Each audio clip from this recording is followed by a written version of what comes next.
Now let me now touch on the second area of empowering schools and enabling educators.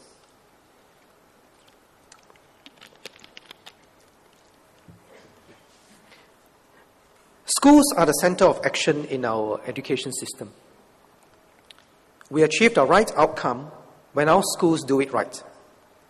And we must therefore empower our schools and enable our teachers. As a system, we should not have neighborhood schools almost as an apology. And in fact, one principal I met said that, "Minister, I hope that you do not use the word neighborhood schools anymore."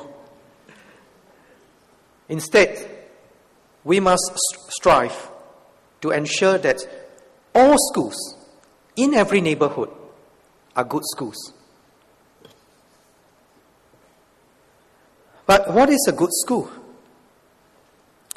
A good school is not one which produces straight A's or top honors per se, and a good school is not merely good relative to others. Rather, it is one that caters to the needs of its students well. Given the diversity of students, there cannot be one single ruler to measure success. A good school needs to know who their students are at the point of entry, studies their needs and strengths, states what it would like them to become when they leave school, then exercise diligence and imagination to get there. A good school creates a positive experience for each student, allowing him to acquire the basics, but more importantly, making him a confident and lifelong learner. And as we saw in the videos, there will be many changes that we can expect in our children's career in the future. And being a confident and lifelong learner is one of the most important gifts we can provide our children. And a good school is one that provides a supportive and appreciative environment for teachers to experience the joy in impacting lives. So in other words, a good school is one that's student-centric and allows teachers to do their best for every child. Now, most of our schools take in students with diverse profiles and needs. I recently visited a few schools and looked at the profiles. In one school I visited, about 25% of the students were living in the HDB 1 to 3 rooms, and 40% were living in landed property. And the children started, school every year with very different abilities. But it's heartening to see how the school has been able to tailor the programs to meet the needs of these very diverse profiles. And for some students, many of you experienced this, the goals may look deceptively simple: to ensure regular attendance, good discipline, application of effort, handing in of homework on time. But it is these similarly simple things that teach the students the value of hard work, the joy of seeing small successes, and the importance of setting a goal to work towards. And for some other students, it may be to create opportunities they would otherwise not enjoy, like a speech or drama programs or music lessons. You saw in the video earlier on how the students are so inspired, to do their best. I recently met several students at Naval Base Secondary School whose eyes sparkled when they explained how their artworks were inspired by their trip to art museums abroad.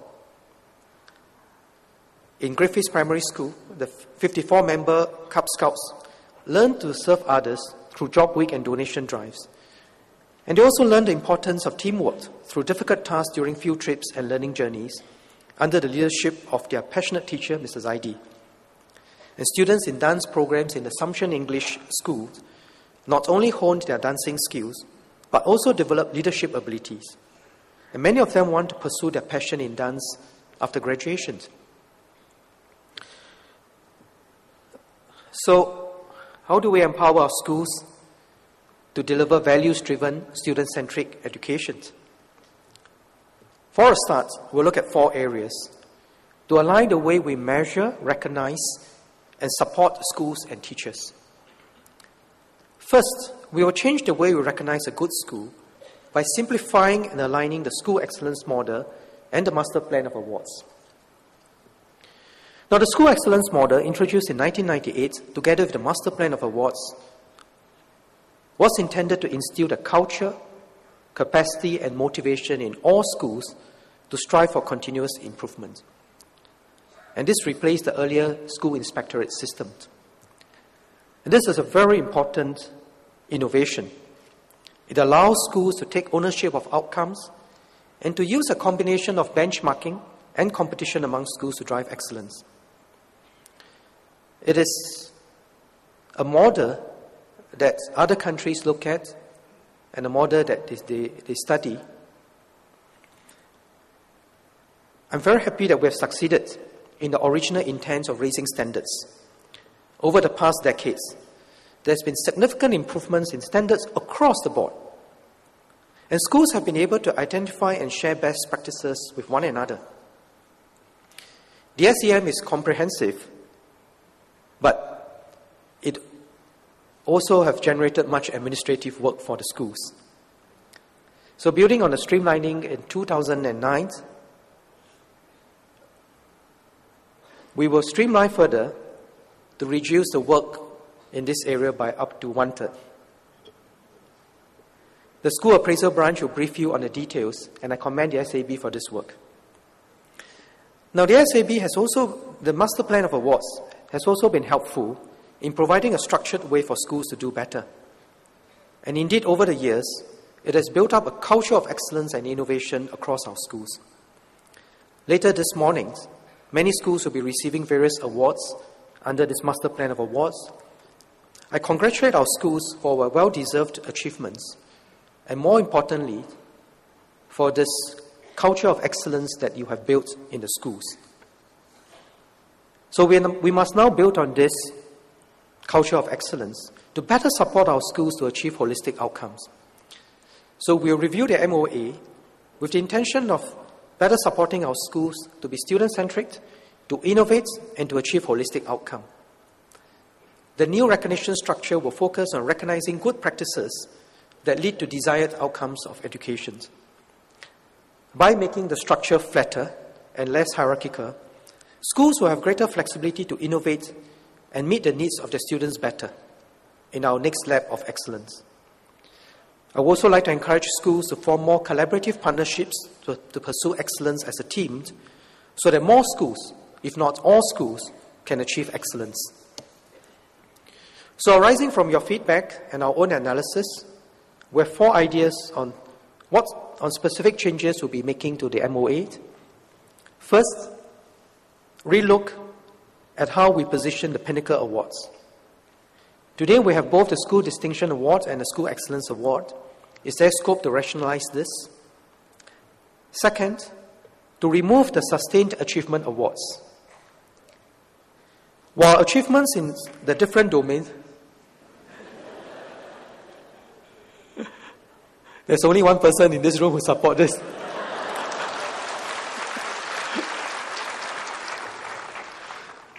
Now, while achievements in the different domains, be it academic value added or CCAs, will continue to be recognized, the removal of SAA will free up resources to allow schools to pursue achievements over a broader range of activities in line with our student-centric, holistic education.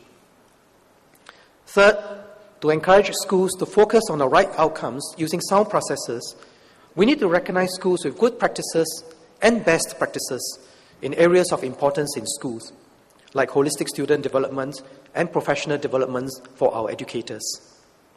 Fourth, award assessment will be conducted during the SEM external validation, which means that schools no longer have to apply for awards. This will reduce the workload of schools and teachers and hopefully add to the more than 30% reduction in our workload for this area. Now, to allow schools to adapt to the new recognition structure, the current recognition system will continue in its current form until 2013, and MOE will continue the dialogue with schools before finalizing the details. Now, I believe these changes will allow schools to take on greater ownership and give schools the flexibility to meet the needs of their students. Let me share one example. In 2006, Northlight School decided to adopt the SEM model because it found many features useful, even though it could have chosen other quality assurance frameworks. So the first batch of teachers joined NLS in 2006 and will reach their full secondment in 2012. In June 2010, even though the school was not due for external validation, the teachers took the initiative to request for MOE SAB to conduct an external validation. The teachers felt that this would be their gift to the school. The motivation was not to obtain a high SEM score, but to bring the school forward together, codifying their best practices and identifying areas for further improvement. I'm impressed by the spirit of our NLS teachers and their spirit towards the EV process. And this is a good way to use SEM as a basic tool to drive our journey of excellence in all our schools. Now, the second change is to make schools themselves models of 21st century competencies in creativity, innovation, and collaboration.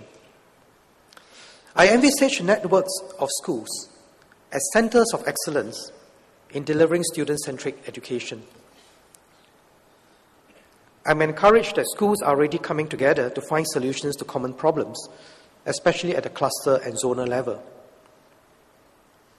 In 2008, St. Hilda's Secondary, Temasek Secondary, and Sin Secondary, who had similar student profiles, saw a common challenge in imparting thinking skills. So they came together and implemented a thinking skills curriculum over a larger student base. Today, all three schools have continued with this program and are now looking at further collaboration and sharing. Now, we want to encourage more of such efforts beyond the clusters, beyond the zone, because besides the advantage of pooling resources, the value of having different schools coming together to develop solutions to common problems is that the solution is likely to be more robust and more likely to be applicable in different school environments. So going forward, MOE will identify areas of focus and encourage schools to collectively innovate, to address these challenges, and to diffuse innovation across the system. For such collaborative innovations, we will provide funding as well as training and consultancies for schools.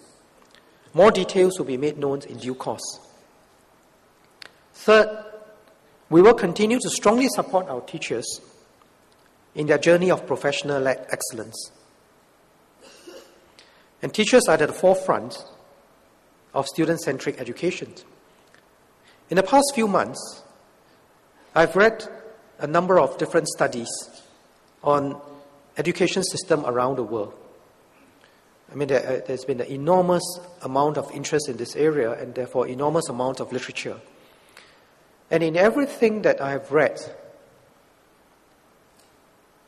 the one consistent reason for excellence in school is always the quality of the teachers. The quality of the pedagogy, the quality of the interaction in class, the quality of the professional relationships. And when we think about teaching our children values and 21st century CCs, we cannot do that without our own teachers believing in them and being role models. So I'm very happy to note that the teaching profession has, in the past year, come together to define its visions: lead, care, inspire, and the Teacher's Creed. I commend DGE Ho Ping for her leadership.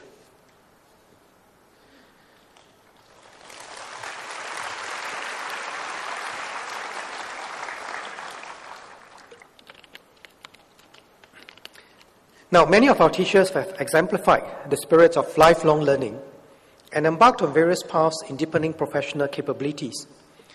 At the recent dialogues I had with some master teachers, I met two such teachers, Madam Fadila Binte Isni and Madam Ng Tai Chin, who are Malay and Chinese language teachers respectively. And both are pursuing their PhDs. In fact, one of them is just completed and almost ready to get her degree. They were motivated by the passion to go deeper in their respective areas and continuously improve themselves. This is highly commendable.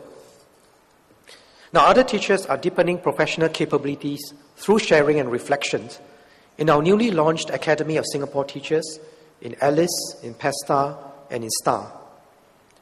Now, I've been present at 3 of these occasions, and I've enjoyed interacting with all of you, learning from you all the interesting things that you are doing, and all the wonderful work that you are going to do to inspire other teachers. I've also visited schools, and many of you have set up professional learning communities so that teachers can learn from each other.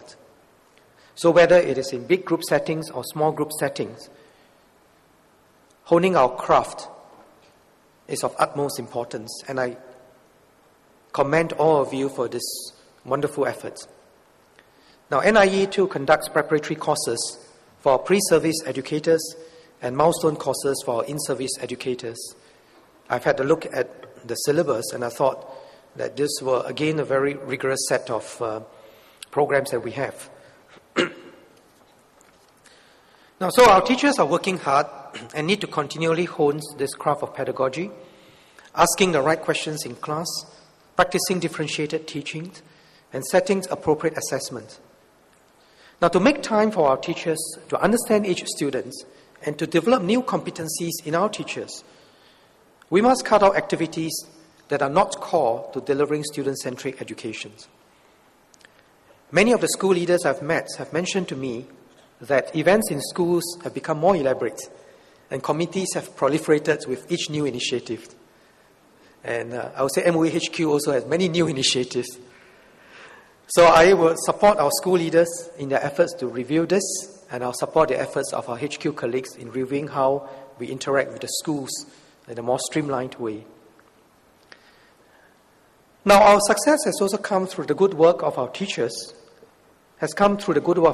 but they have also been very ably supported by our allied educators and our executive and administrative staff.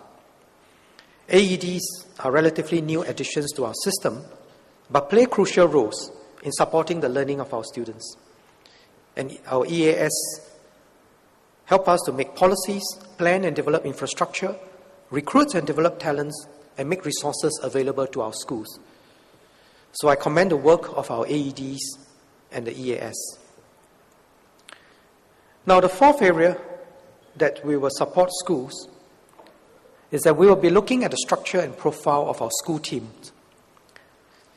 Teachers need time with their students so that they can better understand each child and can give them good feedback and education guidance. Schools need support to better partner parents and the community. More leadership capacity and depth of expertise will be required for schools to undertake the complex task of customizing their programs for their students. Now, this will not be a simple or straightforward task of adding more teachers or administrative tasks. So we will study these areas carefully and explore possible approaches. I expect that we will prototype some of these changes in selected schools within the next year.